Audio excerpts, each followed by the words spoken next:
All right, Nick, let's talk about Matt Rule and the Nebraska Cornhuskers. We've talked ad nauseum just about how great of a job Matt Rule has been doing with this program, the new developmental style they want with this program, and just how he sees this program turning around and becoming a powerhouse in the Big Ten. This is a team I think we have a lot of great information on as far as the players they've been getting, but maybe they need a little bit more money to help them get to exactly where they want to be. That's why today's article is great news for Nebraska Cornhuskers and head coach Matt Rule. Let's get on into it and we can talk more about it on the other side. This is from over on ESPN. It says the proposed massive renovation of Nebraska's Memorial Stadium has been downsized for the time being, meaning the south end of the stadium won't be torn down after the 2024 season as originally planned. Athletic Director Troy Danon said in a statement Friday, former director Trev Alberts in 2022 announced an estimated $450 million project update to update the 100-year-old stadium. The first phase would have temporarily removed 25,000 seats for the 2025 season, while a new south end zone section was built. We're all aligned and we need to modernize our aging stadium, Danon said. But, as we have said, any work we need to do to follow our guiding principles, first, it needs to be to help us win.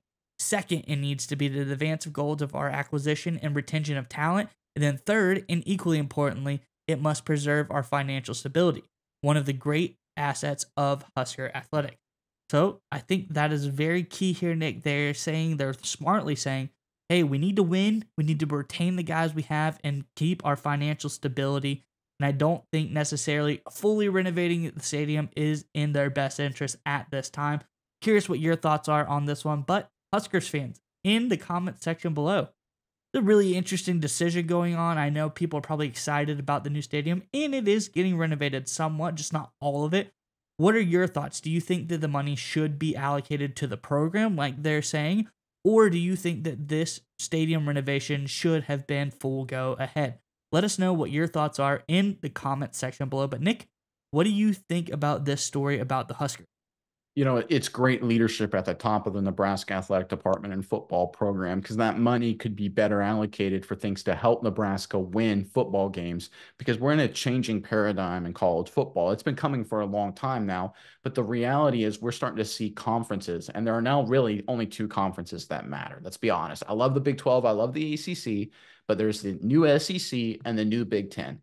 That's it. That's where it matters. And to that point, in 2022, the Big Ten signed a record TV deal at the time worth over $1 billion, right? So most of the money, if not the overwhelming majority of the money that comes to an individual program is going to be now through TV deals, right? The era of the stadium environment, of having the biggest, best, coolest stadium with all the amenities is long gone. There's a reason NFL stadiums most of them top about between 60 and 70,000 seats. There are a few exceptions, but most of them don't seat nearly as much as you'll see in the college football ranks. Why? Because that's not where the money is, right? That's not where the income stream is. The income is through the television deals, right? And you want to make sure that's where your focus is. And you don't want to put a lot of investment dollars allocated to something that doesn't give you a bigger return. And right now, building and renovating the stadium to another level doesn't increase more dollars in any material way because you're getting most of your money from TV deals. So instead of spending that money to renovate a stadium or to improve a stadium that won't get you anything, Nebraska now has freed up tens of millions of dollars for things that could help to win football games. How about making sure if you've got great coordinators and coaches, overpaying them, whether it's your strength coach, where it's an assistant trainer, it doesn't matter. How about renovating your medical facilities? How about renovating your practice field? How about getting better film situations set up? Nebraska's already good in those areas, but you always want to make sure you're at top of the line. That's one of the dirty secrets of why big time successful programs like Georgia, like Alabama under Saban were so successful because there was no penny that was too much to pay for things that no one ever saw. Having the best practice facilities, having the best weight room, not the shiniest weight room, but the best. Overpaying for assistant coaches, right? Alabama and Georgia are notorious for doing that. And I think that's one of the ways you can be successful. You've got a great recruiter, give them a blank check, right? That's how it should work if you want to win and compete at the highest level. So now Nebraska has freed up tens of millions of dollars instead of throwing it at the stadium, which isn't going to help them make any more money. Now they can turn it into areas that will help them retain top talent, allow them to make expenses and investments that could make their football team better, which will in turn make them more money. So this is exactly the right mindset, exactly the right strategy. I'm excited to see Nebraska leadership going down this road. And once again, this is long-term play stuff. This has helped 2024. Probably not, but Nebraska fans, we're starting to see gears slowly turn in motion here that the Cornhuskers are going back to being a winning and successful program. Yeah, Nick. And don't get me wrong, I love going to see football games in person. But the fact of the matter is, what we maybe see 1-2 games per year at most, if or at best rather. 90%, 99% of the games people watch nowadays are on TV.